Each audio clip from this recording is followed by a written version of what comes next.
ایسے ٹونک دینے چاہیے جس سے مرض ٹھیک نہ ہو بلکہ پیلیٹ ہو. اس لیے یہ نام بھی آپ کو انگریزی کتابوں میں ملے گا، پیلیشن. کیور کے مقابل پر پیلیشن ہے. پیلیشن ایسے عمل کو کہتے ہیں کہ مرض کی شدت میں کمی آ جاتی ہے، قابل برداشت ہو جاتا ہے، مریض کی تکلیف اور بے چینی میں کسی حد تک افاقہ ہوتا ہے، مگر مقابلہ نہیں ہوتا پورا.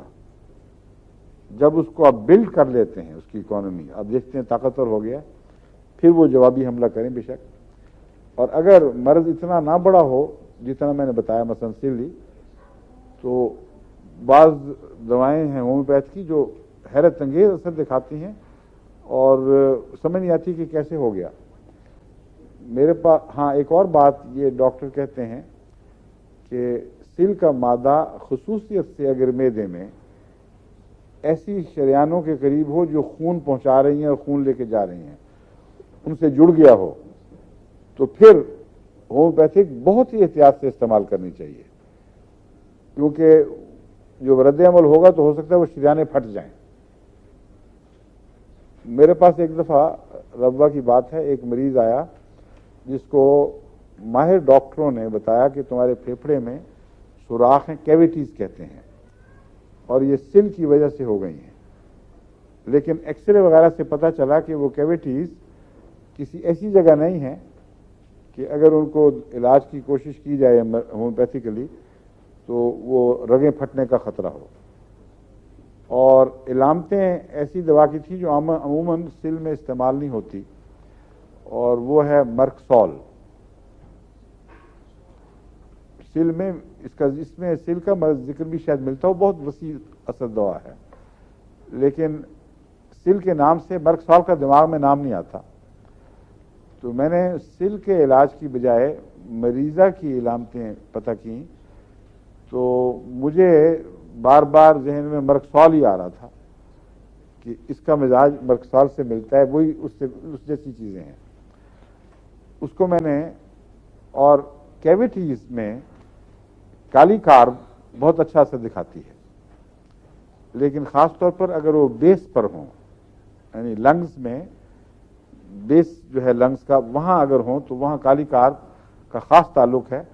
اس لیے ایسی پرانی کھانسیاں جن میں عام طور پر بلغم نیچے بیٹھا ہوتا ہے اور نیچے ہی سوزش ہوتی ہے، وہاں کالی کارب زیادہ کام دکھاتی ہے. چنانچہ میں نے اس کو مرکسول دی اور کالی کارب روزانہ 2-3 دفعہ کھانے کے لیے کہا، اور باقی فکر تھا دعا بھی کی اللہ فضل کرے. چنانچہ چند مہینے کے علاج کے بعد وہ مریضہ اس حد تک شفا یاب ہو گئی کہ بڑی جرأت کے ساتھ ہاسپٹل دوبارہ گئی، اسی ڈاکٹر کو دکھایا. جو تعجب کی بات تھی یہ تھی کہ چند مہینے کے اندر اندر کیویٹیز بھر گئی تھیں، اور اس نے دوبارہ ایکس رے لیے اور مجھے مریضہ نے آ کے بتایا کہ اتنا تعجب ہوا اس کو کہ بار بار کہتا تھا کہ کیسے ہو سکتا ہے کہ میرے علم میں نہیں ایسا واقعہ ہوا کہ کیویٹیز اتنی جلدی بھر جائیں خود بخود اور ٹھیک ہو جائیں. کہتا ہے ایکس ریز میں کہیں کیویٹیز کا نشان نہیں ہے. لیکن ایلوپیتھک بھی مانتے ہیں اور ہومیوپیتھی اس بات پہ متفق ہیں کہ سل کا جو دائرہ اثر ہے وہ وقت کے لحاظ سے تقریباً 2 سال تک پھیلا ہوتا ہے.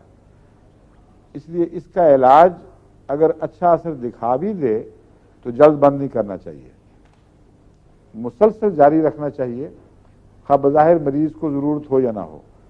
2 سال تک آپ علاج کریں، پھر علاج چھوڑیں گے تو اللہ کے فضل سے جو شفا ہے وہ مستقل طور پر اسٹیبلش ہو چکی ہوگی، یعنی جسم کے اوپر اس شفا کا قبضہ ہو چکا ہوگا. جلدی چھوڑ دیں گے اور ریلیپس ہو جائے گا تو پھر وہ دوائیں کام نہیں کریں گی. یہ بھی میرا تجربہ ہے. مجھے کئی دفعہ، یعنی بعض دفعہ کرتی ہیں لیکن بعض دفعہ بالکل نہیں کرتی.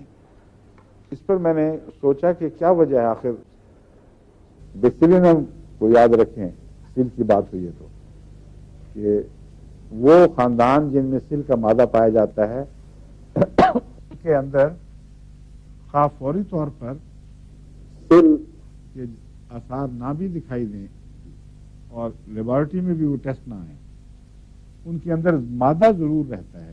کہاں رہتا ہے, کس شکل میں رہتا ہے, ابھی تک ڈاکٹر اس کی پوری تحقیق نہیں کر سکے.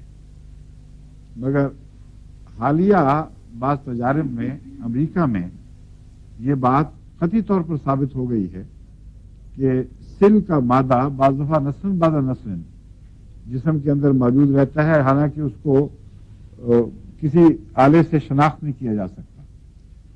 اور یہ ایڈز کی تحقیق کے دوران بات ظاہر ہوئی.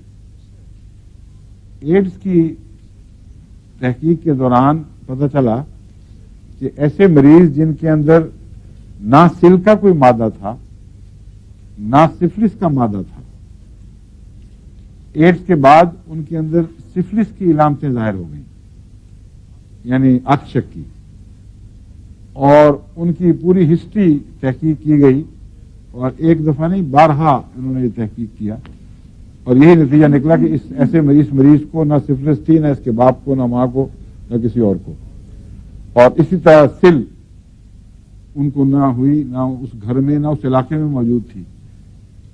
تو اس سے انہوں نے اندازہ لگایا کہ بسا اوقات بیماریوں کا علاج مکمل نہیں ہوتا, یعنی یہ ان کا نظریہ ہے, اور وہ کسی شکل میں جسم کے اندر موجود رہ جاتی ہیں, یعنی جس کو سپریشن ہومیوپیتھ کہتے ہیں, جس کو ایلوپیتھ تسلیم نہیں کرتے کہ ایسی کوئی چیز ہے. دوسرے لفظوں میں وہی بات اب انہوں نے تسلیم کی ہے.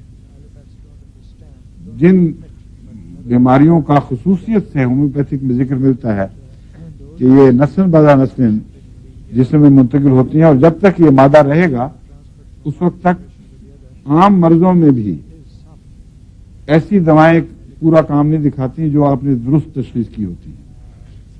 اس لیے ہومیوپیتھ آپ کو بار بار توجہ دلاتے ہیں کہ جب وقتی امراض درست ہو جائیں تو اس مریض کے مزاج کو درست کرنے کے لیے آپ کو علاج جاری رکھنا چاہیے.